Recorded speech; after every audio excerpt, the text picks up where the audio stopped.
You know, children who have dreams.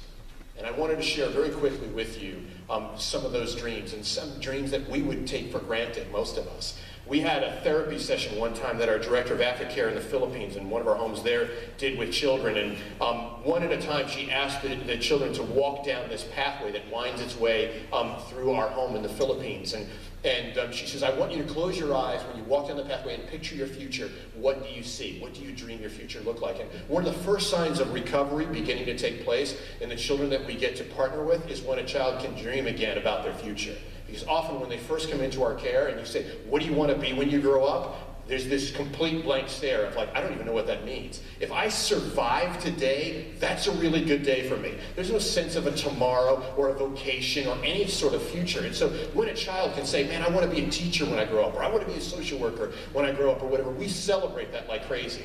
And so one at a time, these children walk down the pathway, and one girl walks down the pathway, she closed her eyes and she goes, I picture myself turning 18.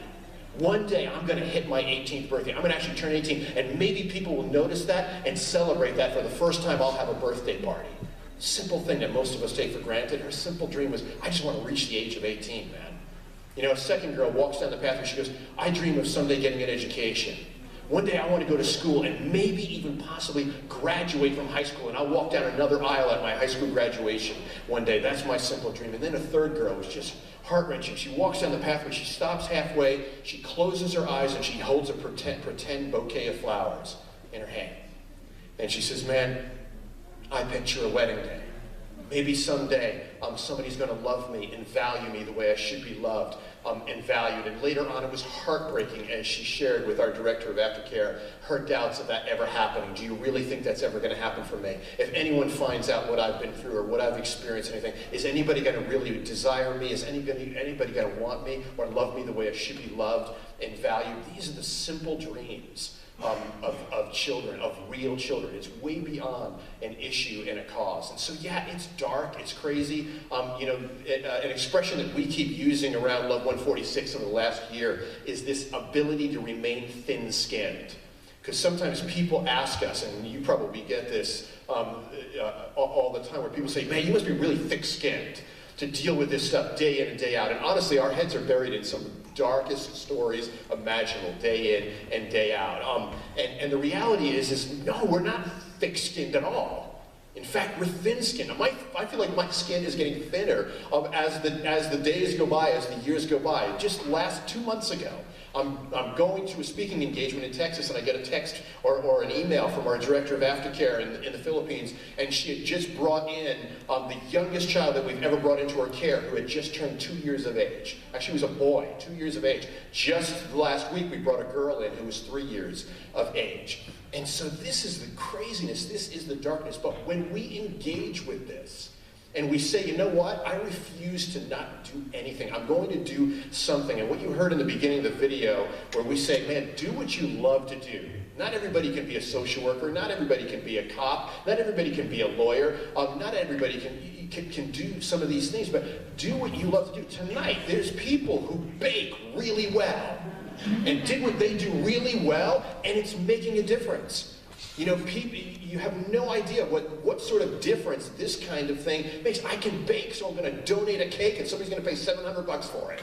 And that money is going to go and fund phenomenal programs right here in the city of Rochester and all the way across the ocean, as well as in Connecticut and the different places that we work as an organization. And so that's an amazing thing. And those are the things that change things when we say, I'm in, I want to do something. I love W.E.B. Du Bois, who was a civil rights leader from way back. He made this statement. He says, there is but one coward on earth, and that is the coward who dare not know.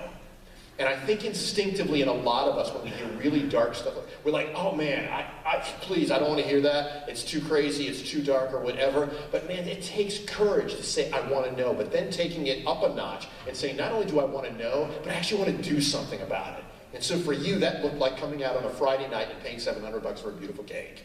That's an awesome thing. Or, golly, how much did you buy those chocolate chip cookies for? That was amazing, right? That's the stuff. And you think, oh, what does that do? What difference is it? It makes a huge difference. You become part of making the dreams of children become realities. No longer dreams, but but realities. In the last few years, because of people like you saying, I want to be generous, I want to engage, I want to do something about it, we've gotten to see a girl who one day had a dream of turning 18, reach her 18th birthday, man, and we celebrated it like there was no tomorrow. It was a birthday party and a half. We got to see a girl who dreamed of getting an education, not only go on through high school, graduate from high school, but she ended up going on to college, getting a certificate enabling her to work with kids who've been through what she went through. And we got to see a girl who had a dream one day that she closed her eyes and dreamed it, holding a pretend bouquet of flowers, hold a real bouquet of flowers on her wedding day as she married a wonderful man who loves her and values her the way she should be loved and valued.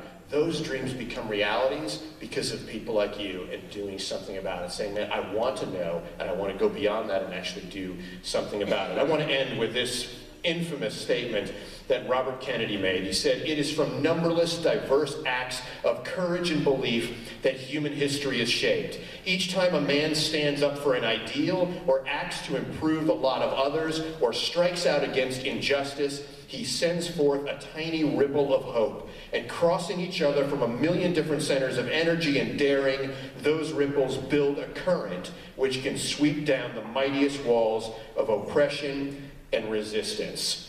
So man, you have organizations like the Center for Youth, you have organizations like Love 146, and I believe that are there people here from the National Center for Missing and Exploited Children?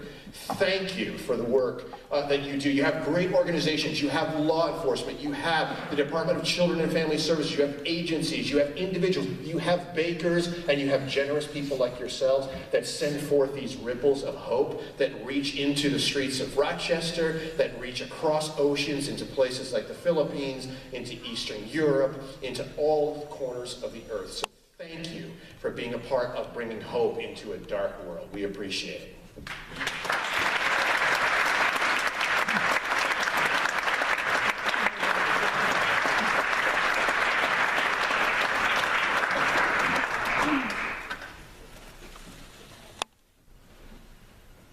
Thank you, Rob.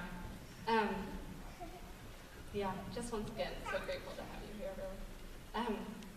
So, before we get going into intermission, we're going to have a band come up and play. This will be your last chance to get silent auction tickets to get